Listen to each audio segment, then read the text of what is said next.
Francisco Javier Hurtado Núñez es natural de Sevilla, aunque preguntado por ciudades donde vivir dirá otras muchas diferentes, porque le encanta viajar. Se dedica al mundo de la educación diabetológica, desde su doble posición de psicólogo experto en este campo y persona que la vive de cerca. Tiene pasión por la fotografía, pero si algo supera a este hobby es estar con su familia, sobre todo con su pareja Nieves, con la que comparte su vida hace muchos años. Es un amante del deporte y de la lectura, sin olvidar la música, en especial un cantante español con muchos discos a su espalda. ¿Te imaginas de quién hablamos? Una pista, es andaluz.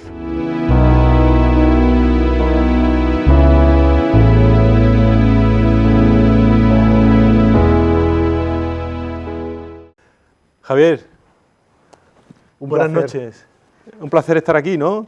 Pues para mí ni te cuento, es una alegría tremenda. Lo mismo te digo, Manolo, y además ¿Sí? quiero agradecerte toda la insistencia en que pudiera venir, en seguir invitándome para encontrar ese momento en que nos viniera bien a los dos, y te agradezco mucho que el que hayas insistido y hayas sido perseverante, porque no ha sido fácil, como tú bien sabes, el poder estar aquí contigo. Bueno, de todas maneras tú sabes, Javier, que aquí traemos gente que nos va a aportar cualquier tipo de experiencia que tenga en su vida personal y profesional, y sabemos perfectamente cuál es tu vida profesional, y esa insistencia seguramente que nos va a merecer la pena, seguro. Oye, tú eres psicólogo. Sí. ¿Tú tenías idea de ser psicólogo antes de debutar con la diabetes? No, y entre otras cosas, yo empecé, a mí me diagnosticaron diabetes con 10 años, y con 10 años yo no tenía ni idea de lo que era un psicólogo.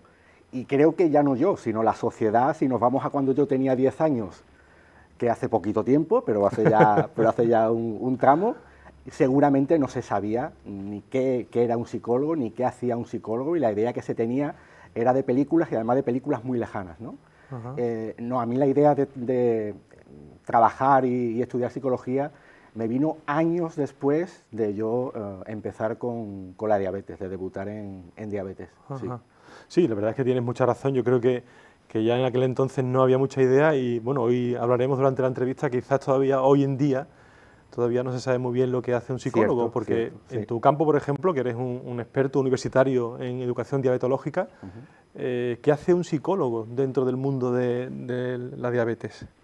Digamos que la diabetes como patología, como enfermedad, tiene las características perfectas, ideales, que puede ejemplificar lo que puede aportar un psicólogo en una patología médica. Un psicólogo puede ayudar en muchas patologías, en muchos momentos de patologías agudas, de patologías crónicas, pero la diabetes reúne todas las características para que un psicólogo sea totalmente necesario. Desde el hecho de que casi todo el trabajo que se hace, que el paciente y la familia hace para cuidarse, es de carácter preventivo, es decir, yo me esfuerzo mucho ahora para que dentro de X años no surja ningún tipo de problema, Sí. y también por el hecho de que la diabetes es una enfermedad que exige que el paciente y la familia que rodea al paciente esté continuamente tomando decisiones. Eso conlleva una responsabilidad, eso conlleva agotamiento, puede conllevar estrés, puede conllevar depresión, etcétera, etcétera, etcétera. Y un apartado que es últimamente el que yo más estoy trabajando es ya no solamente trabajar directamente con los pacientes, sino trabajar con los profesionales que atienden a esos pacientes, para que tengan en cuenta que un paciente con diabetes no es simplemente una analítica, un resultado analítico, sino que hay muchos factores personales, individuales, psicológicos, emocionales, que importan, que hay que tenerlos en cuenta y que por lo tanto ellos deben conocer. Es como una especie, Javier, de triángulo, ¿no? Profesionales, psicólogo también, familiares, y en el centro siempre el la paciente. persona, el paciente. Sí, siempre. Bueno, estamos hablando, buenas noches a todos los espectadores, estamos hablando con Javier Hurtado, él es psicólogo, el experto en educación diabetológica, y estamos seguros que nos van a contar bastantes cosas de lo que hace un psicólogo con los diabéticos, con las personas que tienen diabetes, y también con otros tipos de patologías que él también trata. Javier nos decía que la diabetes es una enfermedad que es muy propia para para la aplicación de la psicoterapia, de la psicología. En tu caso, ¿con quién te cuesta más trabajo, digamos, aplicar técnicas de psicología? ¿Con el propio paciente, con el entorno? Hablabas de los profesionales, quiero decir, médicos, enfermeros. ¿Quiénes son más resistentes al psicólogo? Yo creo que resistentes por la propia idiosincrasia de la persona son los adolescentes con diabetes. Pero no por el hecho de tener diabetes, sino por el hecho de que son adolescentes. Y ya el simple hecho de ser adolescente conlleva, ¿no? Efectivamente, cualquier tipo de ayuda, cualquier tipo de orientación o de apoyo que se le quiera prestar sea especialmente complicado. Sí que es verdad que los niños pueden ser una época, pueden ser unas edades difíciles de afrontar, pero con la ayuda y la implicación de los padres se puede llevar bastante bien, se puede trabajar, se puede aprender. Y la adolescencia quizás sea el paradigma de lo difícil, que no de lo imposible, ¿no? Claro.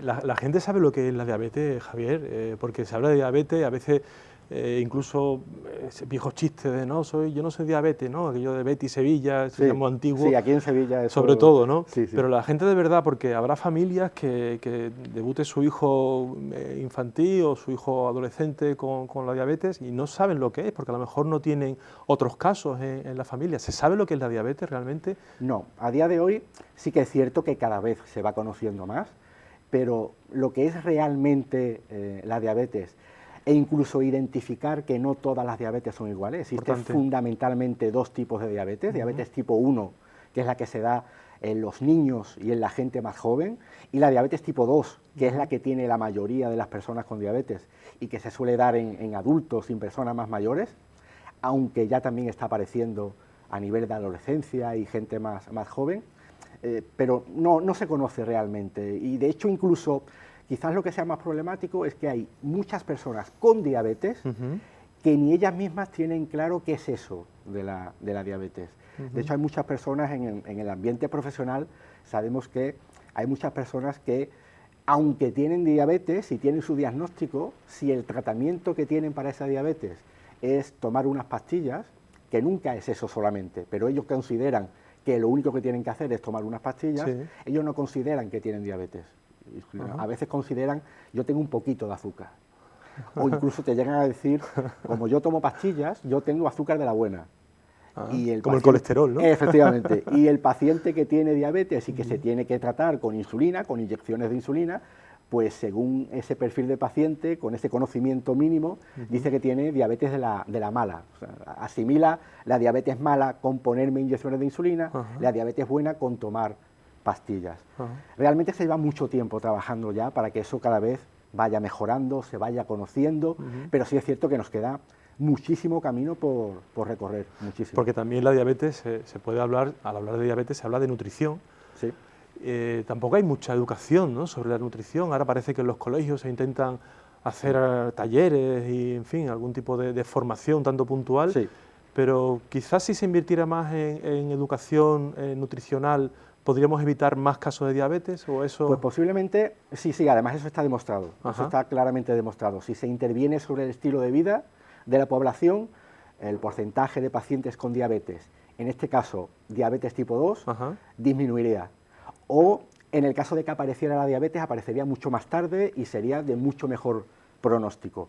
Y está claro que hoy en día y en los últimos años donde más se focaliza ya no es en el tratamiento puro y duro de la diabetes, que también, sino en la prevención de esa diabetes. Sabemos que cambiando estilos de vida, modificando estilos de vida, hablando de nutrición equilibrada, una actividad física que también sea adecuada y mantener unos niveles de peso, de colesterol, de tensión, etcétera, con eso hacemos que la probabilidad de que aparezca la diabetes disminuya.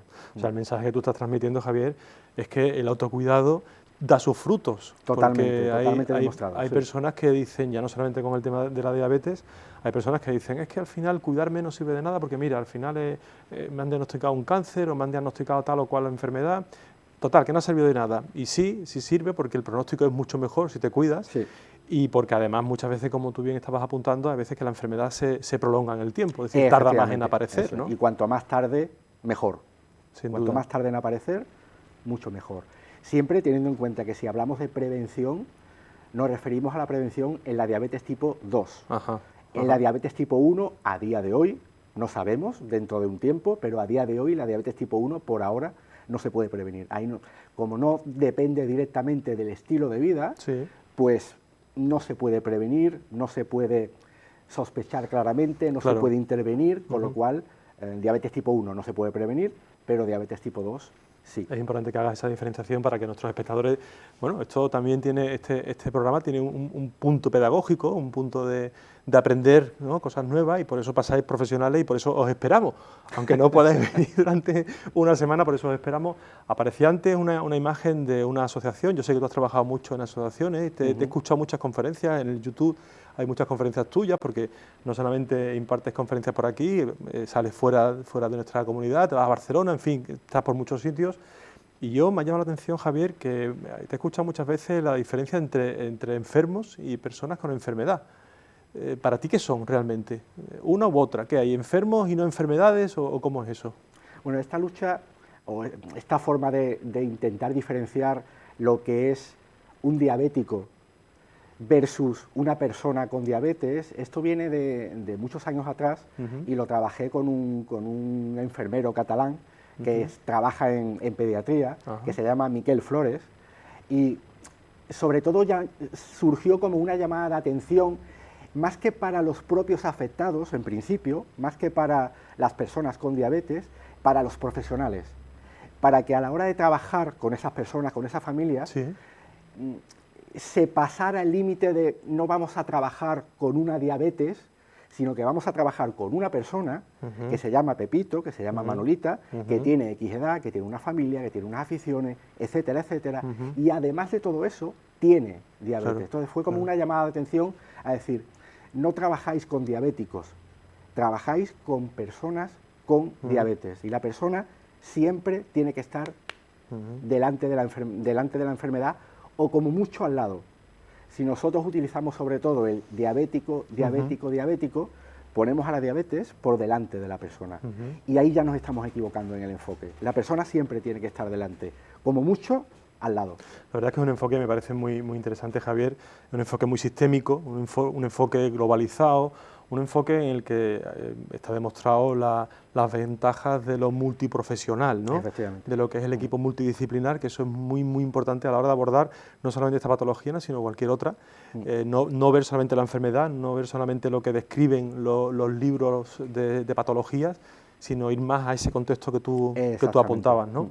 Oye, tú has trabajado muchísimo en consulta, has trabajado mucho con otros tipos de patologías y demás.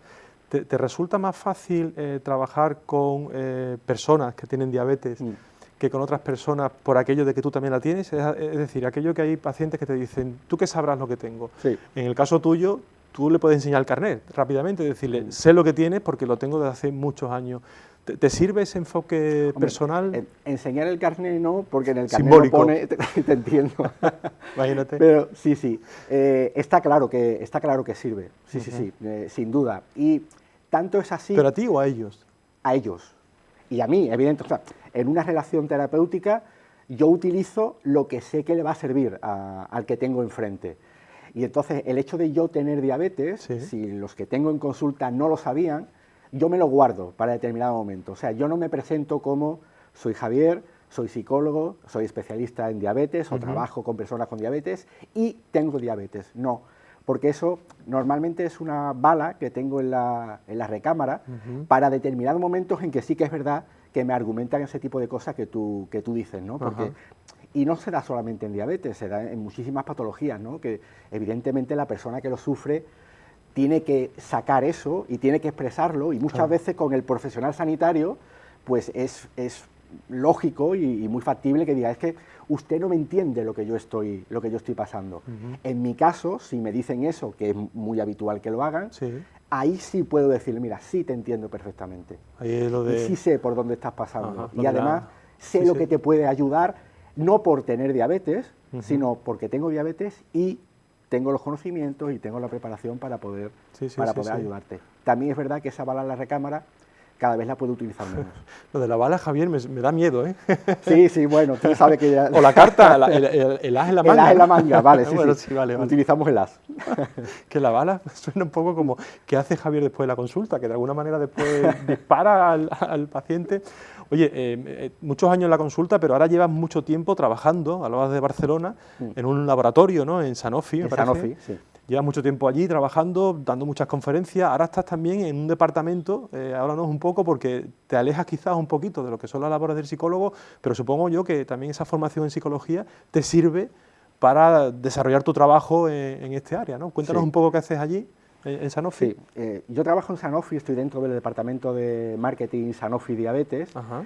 Y me encargo junto con una compañera, Sara Macarrón, de elaborar materiales que puedan servir dentro de la diabetes, tanto a pacientes como a profesionales, y de llevar a cabo proyectos que nosotros llamamos proyectos educativos, que dan un plus, que dan algo más a esos profesionales que trabajan con los pacientes con diabetes. Y aunque aparentemente no tenga una relación directa con la psicología especializada en diabetes, como tú sabes, el ser psicólogo no lo podemos quitar, no lo podemos eliminar. Claro. Así que en muchas de las actividades, en muchos de los materiales, en muchas de las acciones que llevamos a cabo, esa visión del psicólogo de tener en cuenta la parte emocional, psicológica, el paciente mucho más allá de la patología, en Sanofi, por suerte, lo estamos llevando a cabo. O sea que Sanofi ha tenido una gran idea en contar con una persona como tú, un profesional con mucha experiencia y que además, como tú dices, estoy de acuerdo contigo, la psicología al final es aplicable a todo, ¿no? Porque la psicología, como dice un eslogan del Colegio de Psicología de aquí en Andalucía Occidental, la psicología está en todo, realmente, ¿no? Vámonos un poco a tu parte más personal, Javier. A ver, por ser psicólogo y tener diabetes y tal, ¿tú te cuidas más que los demás o es aquello de en casa del herrero cuchara de palo? Porque hay gente que dice, sí, pero muchas veces, haz ejercicio físico, ¿no? O te lo dice el cardiólogo, no fumes, y está con el cigarrillo en la boca. Sí. ¿Tú cumples eso que tú le recomiendas a los pacientes? En el 99% de los casos sí. El 100% imposible. Imposible de cumplir, no ya porque sea psicólogo o no sea psicólogo, trabaje con personas, con profesionales relacionados con la diabetes. Llevar el cuidado de una diabetes al 100% durante todo el tiempo no es real. Sería un objetivo inalcanzable, utópico. Claro. Lo que sí es cierto, y eso lo llevo muy a rajatabla desde que empecé a organizar campamentos para chavales y para gente joven con diabetes, es que sí entiendo que debo servir en lo que pueda de modelo. En cierto punto, en cierto aspecto, debo servir de modelo y debo ser un ejemplo positivo, evidentemente. O sea, no tendría lógica que yo le dijera a las personas cómo deben de cuidarse, cómo deben atender, cómo deben de decidir, etcétera, etcétera, y que después yo no lo lleve a cabo. Sería un poquito incongruente, y así que es algo que suelo llevar bastante a rajatabla, e intento cuidarme, por lo tanto, ya no solamente por eso, principalmente por mí, pero intento cuidarme en todo lo que puedo. Y lo de modelo tienes mucha razón, ¿no? Tú sabes que se transmite mucha más información a través de la observación que a través de la palabra directamente, ¿no? Entonces me parece muy apropiado que alegues justamente eso, ¿no? El servir de modelo, el ser coherente con lo que tú transmites, ¿no? Oye, hablabas de campamentos, tenemos unas fotos tuyas más jovencito. Jovencito, Esperología quizás, había una donde estabas escalando o es un montaje, ¿cómo es eso? Porque no, en aquella época el Photoshop no había, ¿no? O sea, sí había, pero me parece a mí que era más complicado. Era más complicado. Sí, era haciendo rafting haciendo rape en un puente, haciendo esperología. ¿Qué es esa, no, Javier? Efectivamente, sí. De hecho, ahí yo todavía no era psicólogo y no había terminado la carrera. O sea, que los que me conocen saben, y como tú, saben que esa era mi pinta de estudiante. Ahí yo no tenía perilla, no se nota, pero tenía el pelo largo, tenía una coleta, o sea, estaba en plan hippie alternativo. Y cuando terminé la carrera y quise empezar a trabajar en un hospital y seguir formándome, me dejé la perilla, me dejé barba, me corté la coleta como los toreros y cambié de look. O sea, que mirando mi look se puede saber si era antes o después, ¿no? De la licenciatura. Es curioso porque yo creo que muchos de los invitados que pasan por aquí, por este programa, yo creo que lo que más miedo le da es mostrarnos las fotos del antes y el después, porque realmente hay fotos, claro, todos hemos tenido esos años de juventud, ¿no? Y hay fotos que bueno, las personas con mucha amabilidad nos traen esas fotos y tú dices, bueno, ¿dónde está esa persona que tenía 20 años o 25 años, ¿no? Oye, Javier, ¿la vida es bella, pase lo que pase? Si se sabe mirar a qué puntos, sí. Evidentemente, el pase lo que pase es muy difícil de decir, la vida es bella, pase lo que pase. Pero sí que es verdad que por muchas cosas negativas que ocurran, siempre hay algún sitio al que se puede mirar en el que dices, sí, eso sí merece la pena. Y hay que tomar a partir de ahí voy a Hay que mirar. tomar altura como tú, estás ahí. Es mejor Más mirar que- desde arriba. Sí, más que altura, yo creo que es distancia. Ajá. Esa distancia puede ser hacia arriba o puede ser hacia el lado. Por eso creo que el viajar también es una afición bastante interesante, ¿no? El ver que tu mundo no se retrotrae a tu ciudad, a tu barrio o a la gente que te rodea, ¿no? Sino verlo desde fuera.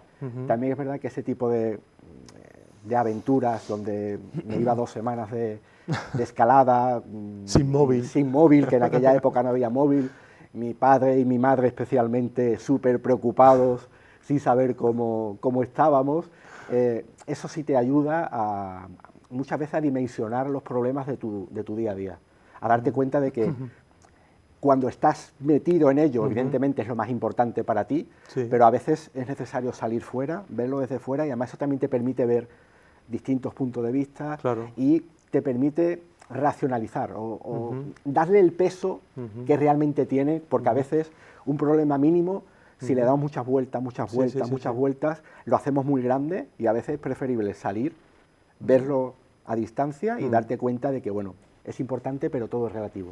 Sí, eso, ¿no? Es relativizar, como tú estás indicando, ¿no? Yo creo que es importante que seamos capaces de acertar con la valoración de esos problemas, porque si no, al final se nos van muchos recursos, ¿no? Sí. Al final, si todo, como yo digo, puntuamos 10 sobre 10, al final, cuando te das cuenta, no tienes más energía, ¿no? Esto es una realidad. Oye, ¿qué recuerdas nos hablas de tu juventud, nos hablas de ese momento en el que debutas con la diabetes? ¿Tú recuerdas cómo la viviste, Javier? ¿Cómo viviste? Pues no había un psicólogo al lado tuya en aquel entonces, no había alguien como tú, por fortuna, que estás al lado de muchas familias y de muchos chicos adolescentes, ¿no? Ayudándole a asimilar, porque es una cuestión de elaboración también, no es fácil, ¿no? Porque tienen que cambiar muchos hábitos, muchas rutinas, muchos comportamientos. ¿Tú qué recuerdas de aquel momento? Pues yo, más que a mí, yo recuerdo la respuesta de mis padres, más que a mí, Sí. porque sí que es verdad que con 10 años el que te diga que tienes diabetes, como te pueden decir cualquier otra cosa, Claro. realmente no sabes lo que es, no te das cuenta, no percibes, y lo que sí te das cuenta es la reacción que están teniendo tus padres, y especialmente las madres, que en este caso Claro. hay que reconocer que tienen otro tipo, son más emocionales, lo expresan más y lo sienten más.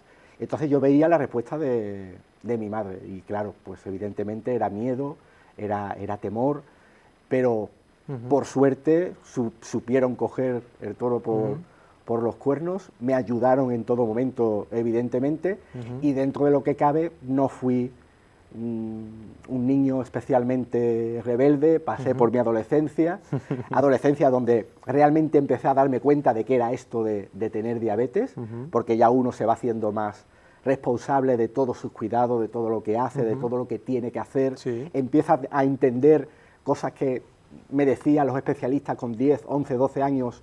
A partir de los 14, 15 es cuando uno empieza a entender a qué se referían, y entonces, bueno, pues la verdad es que momentos difíciles, momentos complicados, pero que forman parte de esa evolución natural por la que todos tenemos que pasar hasta llegar al momento de adaptación y de estar lo mejor posible, con momentos mejores, momentos peores, como todo el mundo. Al momento de la perilla, en el que ya Al momento de la perilla, te que haces fue cuando ya me licencié. profesional, ¿no? Pero dime una cosa, ¿te repercutió de alguna manera en tu relación con los iguales? Te digo, por aquello de hábitos diferentes, No, tema de no, comida, no tema me de la repercutió- insulina. No me repercutió en nada, porque, o sea, así como la familia no la eliges, la tienes ahí, Sí. los amigos sí puedes elegirlos. Ajá. A veces es más complicado, a veces menos, pero los amigos puedes elegirlos. Y yo he tenido siempre un ambiente de amigos que, ¿para qué te voy a contar? No voy a decir nada para que tus oyentes, televidentes, oyentes y seguidores no lo sepan, Ajá. pero donde el principio fundamental era el deporte. Y entonces cuando ¿Deporte el como principio... Deporte, efectivamente, ahí tengo perillas, con lo cual quiere decir que no era tan pequeño, ya la adolescencia quedó muy bueno, atrás. pero esa foto con 20 años menos es aplicable. Efectivamente. Ajá. Y además tú sabes que nos hacíamos fotos de baloncesto, fotos de fútbol, de futbito, de cualquier campeonato estábamos ahí apuntados, y el hecho de tener un grupo de amigos con intereses comunes y además sano en el sentido de deporte, salíamos por las noches y lo máximo que tomábamos era un refresco y yo un tap. Yo era el bicho raro porque tomaba un tap hasta que llegó la Coca-Cola Light. Pues la verdad es que eso ayuda, evidentemente. Yo me tomé mi primera cerveza, pues podría tener 30 años, 30 o sea que tú sabes que nosotros salíamos y, es verdad. y era agua, refrescos, montaditos de lo que hiciera falta, y eso, todo eso ayuda mucho, tener un grupo adecuado. Si esos refrescos te los tomases ahora en Cataluña serían más caros. Efectivamente. Por aquello del impuesto sobre las bebidas, ¿no? Oye, ¿los psicólogos no tienen manía, Javier? Muchísimas. Pueden tener muchísimas. ¿Sí? Sí. ¿Tú has dejado vacío el casillero de las manías? ¿Tienes tantas que no te caben? Efectivamente. Seguramente tengo tantas que no me decidía por ninguna. Yo creo que realmente, no sé si llamarlo manía, Ajá. porque yo creo que una manía es algo que tienes que hacer en determinadas circunstancias o condiciones, y si no lo haces, te sientes mal. Entonces yo hay determinadas cosas que en determinadas condiciones me gusta hacerlas de determinada manera, pero que si un día no lo hago, o no puedo, o no cabe la posibilidad, tampoco me voy a sentir mal, ni tampoco voy a estar pensando en que tenía que haber hecho, o se me ha olvidado. O sea, entonces por eso, ante tu pregunta de las manías, no lo tenía claro. Dejaste pasar porque ahí tú dices, yo no tengo nada que coarte mi vida, no tengo nada que me obligue, yo tampoco, solo sentarme aquí, en esta parte del sofá. Efectivamente, que de hecho antes he intentado que nos cambiáramos te has mantenido. No, me he mantenido firme porque esta es la parte del sofá, más tengo ya mi huequito hecho. Oye, para la gente que nos esté viendo, Javier, hemos hablado de conferencias y a mí me preguntan muchas veces aquello de hablar en público y me preguntan, es que tú lo haces con mucha naturalidad, parece que no estás nervioso. Yo siempre les explico, ¿no? Cómo te pones antes, pero bueno, aquí no interesa lo que yo hago.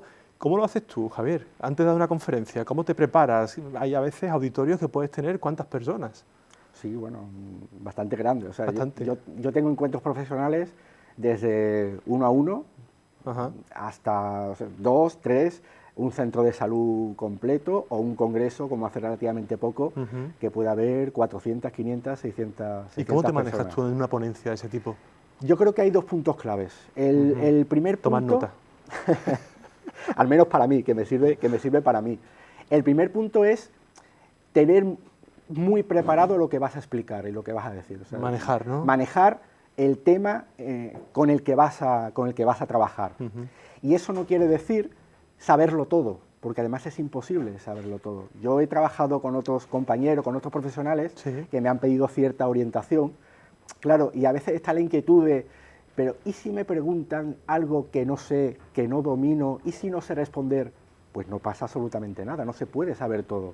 Es preferible la sinceridad de decir, pues mira, esa pregunta es maravillosa, pero no sé respondértela, a dar una respuesta que no sea correcta. Entonces, por un lado, el tenerlo bien preparado, porque si lo tienes bien preparado además, eso ya te lleva cierta seguridad, eso ya te lleva a el estar más tranquilo. Y el segundo punto es disfrutar la situación. Yo sé que esto para muchas personas va a ser complicado. Yo soy el primero que antes de intervenir en una ponencia, en un taller, en una charla, de sentarme aquí contigo, yo lo último que tengo que hacer, eso podría ser una manía, es ir al servicio. Que lo has hecho hoy, además. Que lo he hecho, efectivamente, yo tengo que ir al servicio. También es verdad que ha habido momentos donde no he podido ir al servicio, y una vez que se empieza no hay ningún tipo de problema. Pero sí que es verdad el disfrutar ese momento. Es decir, mira, yo voy a hablar de algo que sé, de algo que domino, por lo tanto, a partir de ahora voy a explicarlo y voy a disfrutar con la gente con la que me está oyendo, con la que estoy trabajando. De hecho, yo siempre lo digo, yo más que enseñar, yo no enseño nada, yo aprendo con la gente con la que hablo. Yo voy a aprender Se supone que yo doy talleres, pero yo voy a aprender de los que están, Vaya. de los que están conmigo. Eso, Javier, no lo digas a la hora de cobrar, porque no vaya a ser que al pagarte Sí, diga, ¿no? Es que repartimos. repartimos entre todos los que se han presentado, ¿no? Hombre, pues la verdad es que creo que todos nuestros espectadores te van a agradecer esas dos sugerencias, ¿no? El manejar la información, asumiendo que no lo vas a saber todo en ningún caso, y dos, disfrutar, que yo creo que es lo que estamos haciendo aquí nosotros y es lo que yo creo que debería ser denominador común en cualquier cosa que hagamos en la vida, ¿no? El disfrutar. Nervios siempre hay, o sea, que nadie piense que... Nadie tenga la intención de salir a dar una exposición y salir tranquilo. No, no, si sales tranquilo, mal vamos. Pero yo recuerdo un profesor que yo admiraba mucho de una universidad, que no era de aquí de Sevilla, y a mí me llamaba la atención cómo impartía las conferencias. Y un día me acerqué a él, siendo yo muy joven, y le dije, ¿cómo da usted las conferencias con esa naturalidad y sin nervios? Y me dice, lo de sin nervios te lo acabas de inventar. Claro. Y yo dije, ¿cómo? Dice, sí, yo nervios tengo todo el tiempo.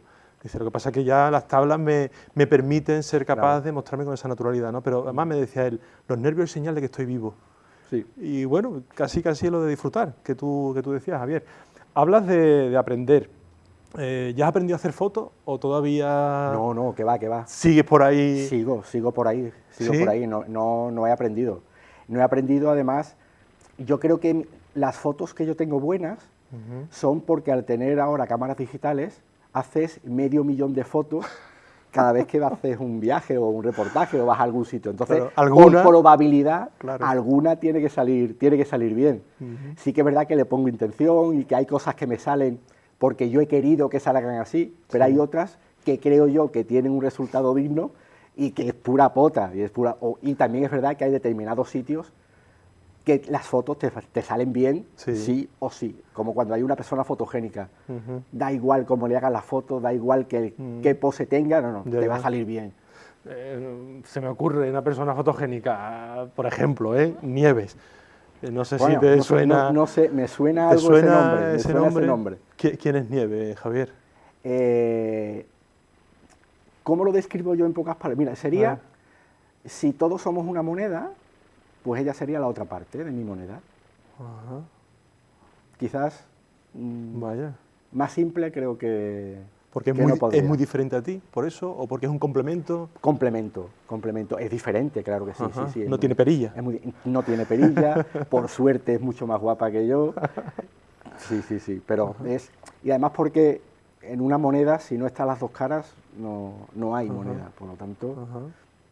¿Es importante para ti la aportación de la pareja, en este caso de Nieves? Digo, para el desarrollo profesional. Yo sé que tú viajas mucho, en fin, estás en Sanofi, en este departamento de marketing, son muchas las horas que pasas trabajando, incluso también en casa. Ya sabes que con esto del teletrabajo parece que no hay descanso, que nos decía hace unas cuantas semanas el cura Juanma López, nos decía, es importante establecer ahí una especie, ¿no?, de equilibrio entre el trabajo, el ocio y lo espiritual.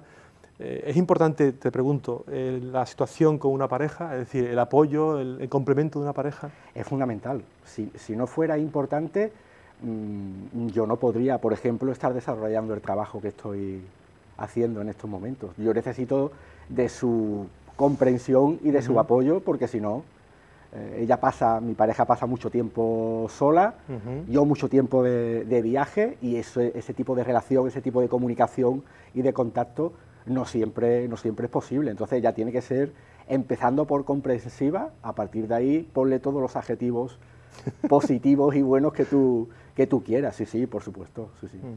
Es importante eso de la relación, siempre que sume, ¿verdad? Siempre que sea saludable, porque lo otro ya se vuelve tóxico y empieza a suponer un lastre, ¿no?, para ambas personas, ¿no?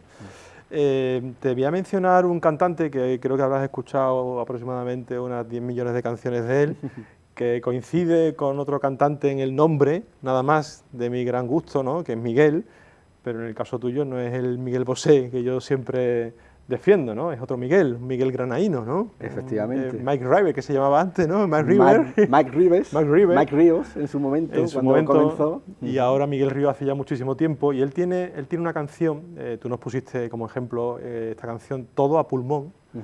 Y hay una frase que yo, viendo la letra de esta canción, dice, sin saber a dónde voy en realidad, dice la letra. Javier, ¿dónde va? ¿Hacia dónde va Javier ahora mismo? Pues mira, quizás a lo largo, o sea, el punto final no lo sé. El punto final no lo sé.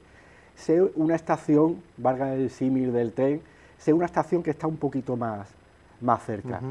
Y esa estación tiene dos nombres. El primer nombre es, como mínimo, seguir igual. Y el segundo nombre es intentar mejorar. ¿En qué? Porque yo sé que ahora estás pensando... Yo no. Mejorar en qué, ¿a qué te refieres? Bueno, pues en cualquier aspecto de mi vida, el que sea, me da igual. Pero como mínimo, como dice mi madre, como mínimo, quedarme como estoy, que ahora mismo me encuentro muy bien, personal y profesionalmente, socialmente, familiarmente, y a partir de ahí, pues todo lo que sea mejorar poquito a poco. El largo plazo no lo tengo claro, prefiero más poquito a poco. Eso es la filosofía cholista, que le llaman ahora, ¿no? Sí, el partido a partido. ¿Viste? Partido a partido, Sí. ¿no? Es una cosa como del día a día que me parece muy interesante, ¿no? Y sobre todo la aportación tuya, ¿no? El mejorar. Yo le llamo el conformismo activo, ¿no? Exactamente, estoy esa es la idea. Sí. a gusto con lo que tengo, me siento agradecido con lo que tengo, pero esto no sigo creciendo, claro, ¿no? Sí, sí. Además es necesario esa inquietud, ese querer mejorar, incluso... Yo me imagino pues personas que se dedican a trabajar con sus manos y que ya tienen muy controlada una cierta disciplina, no puedes acomodarte y decir, bueno, como esto ya lo controlo, pues ya está, ya me quedo tranquilo. Sí. No. Seguro que siempre hay algo que se puede mejorar, que se puede probar, que se puede cambiar para ver otros puntos de vista. Así que el ser humano yo creo que no conviene que se quede parado en ese Hablando sentido. de acomodamiento, te veo muy cómodo, pero voy a intentar cambiar esa comodidad. Venga, vamos con allá. Nuestra pregunta de la amiga. Esta pregunta que bueno, no digo yo que ponga a la persona en una incomodidad, precisamente, pero sí le hace pensar un poquito más, ¿no? Tú trabajas en Sanofi, que es un laboratorio, sí. Y ya sabes tú, con el tema de los farmacológicos, que sí. hay muchas personas que, en fin, que empiezan a hablar de que realmente tienen un interés oculto, económico. ¿Tú crees que los laboratorios tienen de verdad esa intención profesional de curar? ¿O es como mucha gente dice, los laboratorios al final nos quieren enganchar, que tomemos un fármaco, tiene efectos secundarios, después nos enganchan con otro? De lo que puedas hablar, Javier, porque sabemos que estás ahí dentro y no vas a ser un caballo de Troya, precisamente. Pues mira, yo llevo trabajando con Sanofi, con industria farmacéutica, directamente desde dentro, porque antes de trabajar con Sanofi, yo trabajaba desde fuera, y ahora desde dentro. Sí. Llevo pues 14 años, va a ser ahora, dentro de poco. Y te puedo decir que por lo que yo sé y por la experiencia que yo estoy viviendo, siempre se mira por el bienestar de los pacientes. Y siempre se intenta buscar algo que sea bueno, beneficioso y provechoso para los pacientes. Yo hay una reflexión que me hago a veces y es, muchas veces la población piensa que si las industrias farmacéuticas quisieran, podrían solucionar determinadas patologías, podrían curar patologías. Se piensa, sí. Se piensa. Claro, y yo le doy la vuelta a eso y digo, aceptemos que eso es así. Si eso fuera así, ¿por qué no lo hace la sanidad, por ejemplo? La sanidad de nuestro país, ¿La pública o de la pública, claro, una sanidad pública, si eso se pudiera hacer, si todo es cuestión de estudiar, de trabajar y encontrar una cura o una solución, ¿por qué no lo hace el Ministerio de Sanidad? ¿Por qué no lo hace Estados Unidos y cura las enfermedades que sea? ¿O por qué no lo hacen? ¿O se reúnen muchos países? A nivel público. A nivel público, claro, y dicen, es que no es tan fácil el poder solucionar determinadas cuestiones. No es nada fácil. Y, por ejemplo, con el tema de la diabetes, es muy difícil poder solucionar a día de hoy, pero a pesar de lo difícil, hay multitud de empresas y de compañías que dedican muchísimo dinero, inversión, esfuerzos y recursos humanos para que los pacientes con diabetes estén cada vez mejor y los profesionales puedan acceder a mejores fármacos y mejores alternativas. Además, o sea, yo soy un ejemplo claro de que lo que busca una compañía farmacéutica, el trabajo que yo hago con Sanofi, es un ejemplo claro de que se busca el bienestar de todas las personas con diabetes y de todos los profesionales que Bueno, trabajan estamos seguros que Javier va a seguir manteniendo su puesto de trabajo en los... Bueno. No, la verdad es que era obligada la pregunta, Javier, porque yo creo Lo que entiendo. estás dentro de ese mundo y también sabes tú que, como tú bien has dicho, pues hay mucha rumorología y hay personas que opinan y tal, pero me ha parecido, no sé, nuestros espectadores, pero me ha parecido una respuesta muy argumentada, ¿no?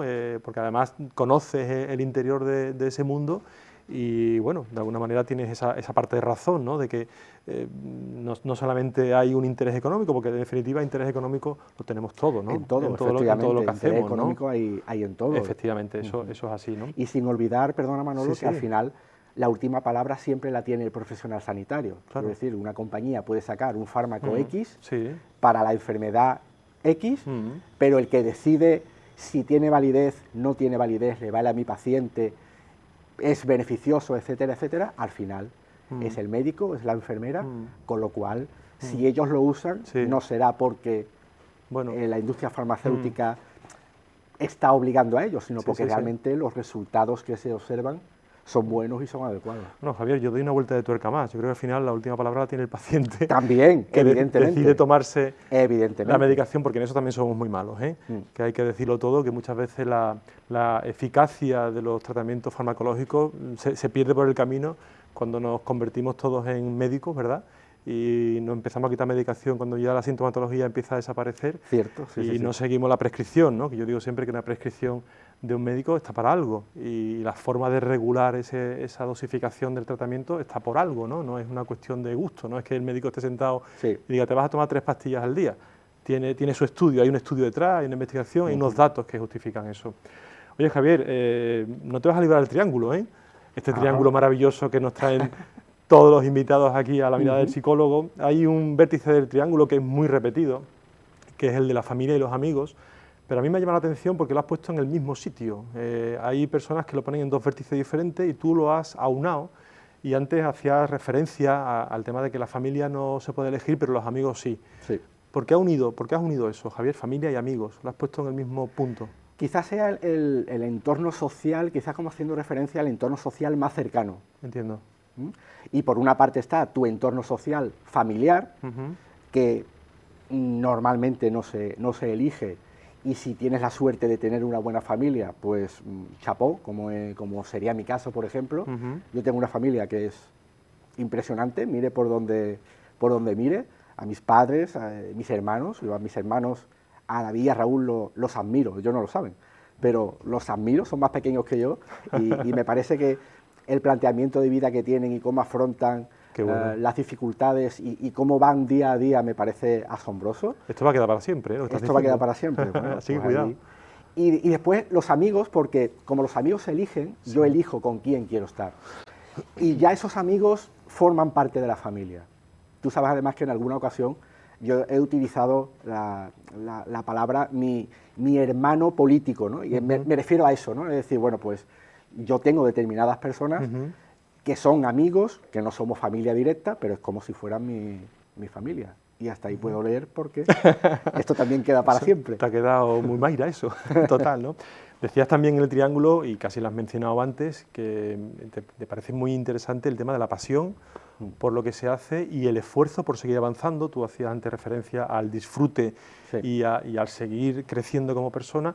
¿Qué nos cuenta de la pasión, Javier? La pasión por las cosas, eso como es, el disfrute que tú decías antes. El disfrute, sí, y el decir, aunque lo que voy a hacer ahora lo haya hecho ya 500.000 de veces antes, tengo que ponerle esas ganas. Si no, se vuelve en algo rutinario, se vuelven en un algo más, en el día a día. Y la rutina, la monotonía, no suele ser muy buena acompañante. Yo sí creo que hay que ponerle esa pasión. Y además, esa pasión, llevándolo al otro punto del triángulo, es decir, le voy a poner pasión y además voy a intentar mejorar un poquito, o voy a intentar aprender un poquito con esto, que aunque sea monótono, aunque sea lo mismo de todos los días, me tiene que servir para seguir avanzando. Date cuenta que si no, al final, por muchas cosas que tengamos en nuestra vida, casi todo se vuelve monótono, casi todo. Con lo cual, a esas cosas que aparentemente son monótonas le tenemos que dar esa otra vidilla, ese impulso, ese decir, no, pues le voy a poner más. Y si le quiero poner más, me saldrá la otra parte de buscar cosas nuevas y de seguir avanzando. Yo creo que la clave está en seguir avanzando. Aunque lo que haga sea siempre lo mismo, sí, tengo que seguir avanzando. Pero un esfuerzo por avanzar, Javier, ¿significa lograr todo aquello que te propongas?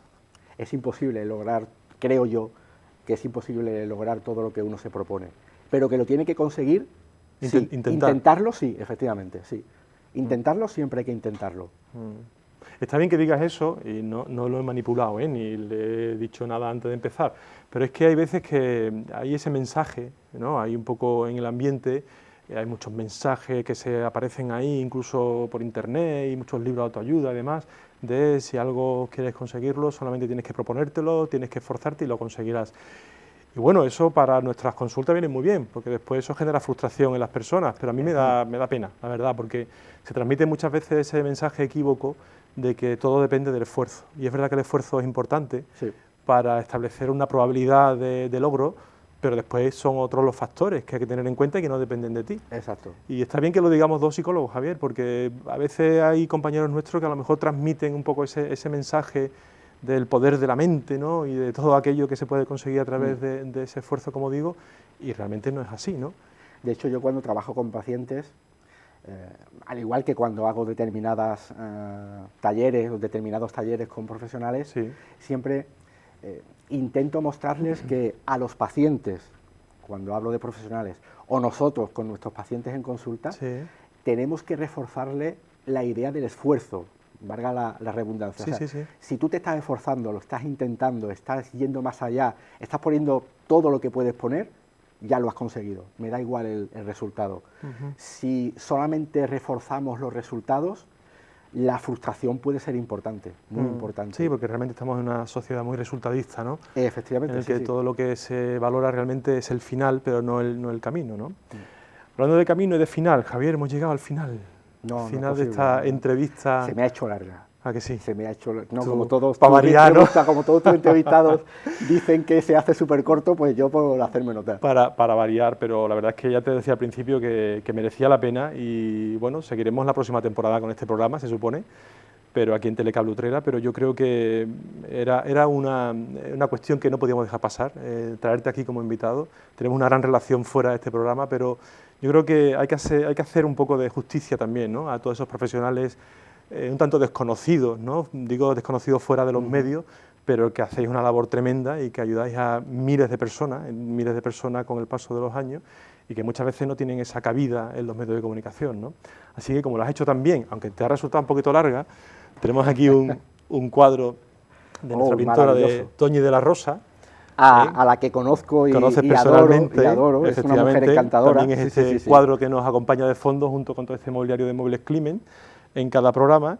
Y bueno, eso es el resultado. Muchas gracias. De tu buena entrevista, que nos ha encantado, Javier. Un placer. Muchísimas gracias, amigo, por venir. Ha sido un placer tremendo. Y bueno, ya lo habéis escuchado. Os dije al principio que merecía la pena escucharlo y esperarlo. Lo hemos esperado aquí un montón de meses, diría yo. Pero él lo ha dicho, ¿no? Hay que disfrutar de cada momento. Hemos disfrutado con otros invitados y hoy hemos disfrutado con Javier Hurtado, que nos ha hablado de diabetes, que nos ha explicado que hay varios tipos de diabetes y que nos insiste muchísimo en que hay que ver las personas con diabetes, es decir, hay que ver la persona en sí mismo y a su entorno, que es muy importante, y la enfermedad queda de manera horizontal o detrás incluso, ¿no?, de lo que es la persona.